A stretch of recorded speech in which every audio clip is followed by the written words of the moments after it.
دنیا جھک سکتی ہے، کوئی جھکانے والا چاہیے، اور آج مسلمانوں کے شدید احتجاج کی وجہ سے، عالمگیر پروٹیسٹ کی وجہ سے ڈنمارک کو جھکنا پڑا ہے۔ قرآن کریم کی بے حرمتی کو جرم قرار دیا گیا ہے ڈنمارک میں، اور وہاں باضابطہ قانون بنایا گیا ہے۔ ڈنمارک یورپ کا ایک چھوٹا سا ملک ہے جہاں اظہار رائے کی آزادی پر ہمیشہ قرآن کریم کو نظر آتش کیا جاتا ہے، کبھی بے حرمتی کی جاتی ہے، کبھی اسے ہوا میں اچھالا جاتا ہے، کبھی اس پر پاؤں رکھا جاتا ہے۔ بے حرمتی کے تمام تر طریقوں کو اختیار کیا جاتا رہا ہے ڈنمارک میں، اور جب بھی دنیا بھر کے مسلمانوں نے احتجاج کیا، ویرودھ کیا، مانگ کی کہ ڈنمارک کی سرکار قرآن کریم کی بے حرمتی پر پابندی لگائے، اس پر روک لگائے، جو ملعون ایسا کر رہا ہے اس کو سخت ترین سزا دی جائے، تو ڈنمارک کی پولیس نے، انتظامیہ نے، حکومت نے، عدالت نے، سبھی نے کہہ کر اپنے ہاتھوں کو کھڑا کر لیا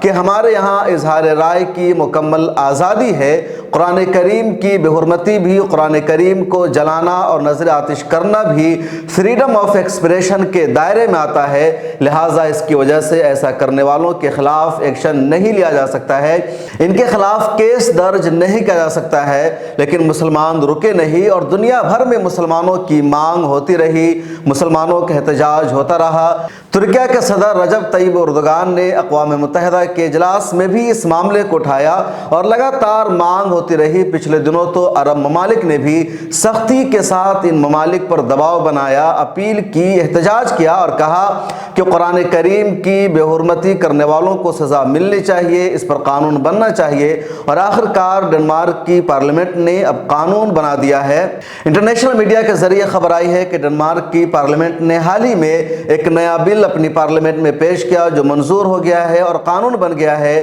جس کے مطابق قرآن کی بے حرمتی کو اب وہاں کرنے کی اجازت نہیں دی جائے گی۔ قرآن کریم کی بے حرمتی کرنا غیر قانونی قرار دیا جائے گا، اور جو کوئی بھی ایسا کرے گا اس کے خلاف عدالتی کارروائی ہوگی، پولیس اس کے خلاف ایکشن لے گی۔ تو ایک بڑا اچیومنٹ ہے، ایک بڑی کامیابی ہے، اور اس کامیابی کا سہرا دنیا بھر کے مسلمانوں کو، احتجاج کرنے والوں کو، سڑکوں پر اترنے والوں کو جاتا ہے جنہوں نے ڈنمارک کے خلاف احتجاج کیا۔ اور اگر اسی طرح مسلمانوں کا احتجاج جاری رہا، اقوام متحدہ میں لگاتار اس طرح کے سوال اٹھائے گئے، اور عرب ممالک نے، مسلم ممالک نے اور مضبوطی کے ساتھ اپنا رول ادا کیا، تو سویڈن کو بھی اپنا قانون بدلنا پڑے گا، پولینڈ کو بھی قانون بدلنا پڑے گا، جس طرح ڈنمارک نے قانون بدل لیا ہے۔ اور ان تمام ممالک میں ڈنمارک اب تک سب سے زیادہ بدنام تھا قرآن کریم کی توہین کے لیے، مسلمانوں کی دل آزاری کے لیے، فریڈم آف ایکسپریشن کے نام پر قرآن کریم کو نظر آتش کرنے کی اجازت دینے کے لیے۔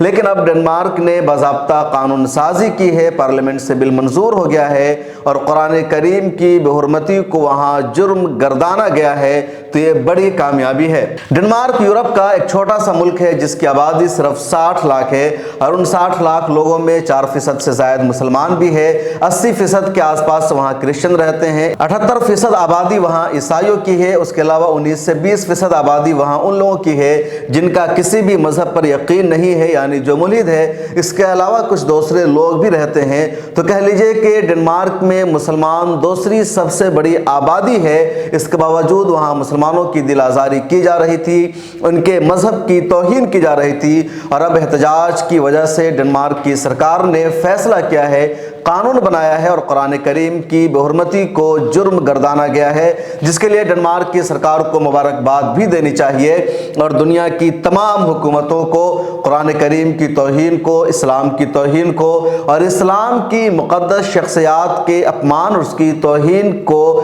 جرم بنانا چاہیے، اس کے خلاف قانون سازی کرنی چاہیے، تاکہ آئندہ کہیں بھی کوئی بھی کسی بھی مقدس شخصیت کی توہین نہ کرے، کوئی اپمان نہ کرے، اسلام اور مسلمانوں کا مذاق نہ بنایا جائے۔ اس ویڈیو میں اتنا ہی۔ آپ کی کیا رائے ہے کمنٹ سیکشن میں ضرور لکھیں۔ آپ سے درخواست ہے ملت ٹائمز کو فائنینشلی سپورٹ کیجئے، ڈسکرپشن میں اکاؤنٹ کی تفصیل موجود ہے۔